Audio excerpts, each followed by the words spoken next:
Hey, what's up everybody? It's me, Heaven Marie. Thank you for tuning into my YouTube channel. Today's video is going to be about my hair journey from the time that I was a little baby Heaven all the way up to grown up Heaven today. So if you're interested in seeing my journey with my hair, keep on watching. So when I was a baby, I was born with a full head of thick hair. As a toddler, I wore mostly just afros and ponytails, but once I got a little older, my mom did start putting my hair in braids, and my hair got a lot thicker as I got older, so when I was about 6 years old, I got my first relaxer. Getting relaxers was just to make my hair more manageable for my mom, and I'm pretty sure I asked for them. When I was about 11 or 12 going into middle school, my mom started letting me straighten my own hair, and I was also still getting relaxers, so that definitely caused a lot of damage. I almost never wore my natural hair unless I had braids, but usually I just wore my hair straight. I noticed that when my relaxers were fresh, my hair had a very wavy, loose texture to it, so ironically for a while I was getting relaxers just to add texture to my hair because I didn't know at the time that I had naturally curly hair. At the end of middle school, I had a birthday party and me and my friends bleached our hair and then dyed it purple, so that was my second experience with hair color and it kind of ended badly. The next time I got a perm, I guess it was too much chemical damage to my hair because I lost all the hair on the side of my head and ended up having to do a side shave style. After that, I kind of stopped getting relaxers and just straightened my hair a lot. And while the side of my hair was growing back, I wore extensions a lot.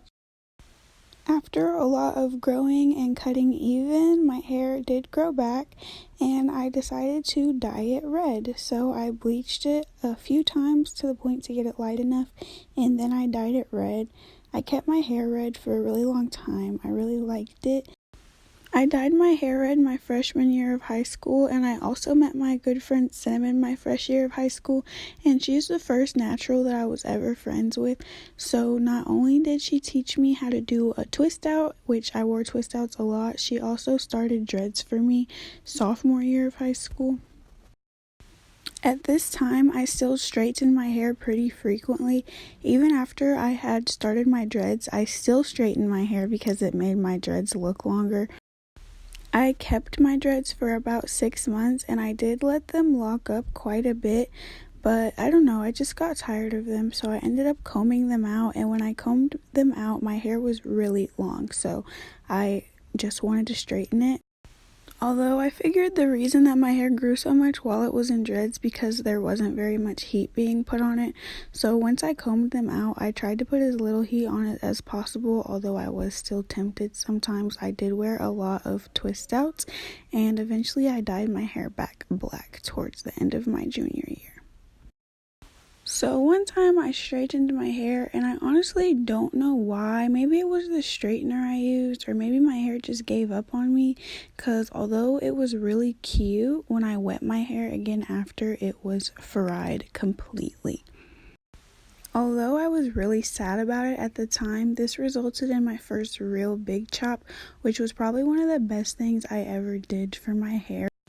Up until this point, I had no idea that my hair was really naturally curly. I thought the only way to get it curly was to do a twist out, but once I cut off all that dead hair, then my hair did start to curl up by itself, so that was really encouraging for me. I was trying to stay away from heat, but I did straighten my hair a couple times while it was growing back, but luckily this was the time I really mastered feed-in braids and braiding in extensions, so I wore a lot of protective styles while my hair was growing back. Once my hair got to a pretty good length, I was very tired of the black, so I decided to bleach my hair, and I had to bleach it a couple times, so it was very damaging, on top of the fact that I really liked the way it looked straight when it was that color, so it was really damaging to also have so much heat damage on top of the chemical damage. So my hair was still curly by itself, but very loose curls. I did eventually get tired of the blonde color and I dyed my hair a funky reddish color, which faded out to a really weird color. So yeah, that was kind of bad, and I ended up dyeing my hair back black shortly after. So that was like a lot of chemical damage in a row. After dyeing my hair back to black, I definitely noticed all the damage. My curls were super loose and damaged, especially in the front. So I tried to stay away from heat and I cut a little bit of my hair off. My hair truly started to flourish when I stopped using so much heat. I was doing a lot more protective styles and wash and goes, and the only time I would straighten my hair is basically if I had a leave out, but I even figured out how to blend my hair with a curly leave out with no heat, so my hair got very, very healthy and beautiful, and the best I've ever seen it. While my hair was super beautiful, I did get tired of the black, so I ruined my hair. I bleached it. The first time I bleached it, it was a light brown color, and it wasn't the color I wanted, so I decided to bleach it twice more. And that was a mistake. My hair is still very curly, but I'm definitely recovering from how drying and damaging that chemical damage was. My curls are very tight, but I just need to revive the way it actually feels. I use a lot of protective styles. I love braids. I've gotten really good at braiding my own hair, so I'm working on reviving my hair. This is what my hair looks like right now as we speak. After bleaching it, I did do protein treatments and I do deep condition my hair very frequently. So now that you guys are caught up on how I got to this point, from now on we will be on this journey together. So I really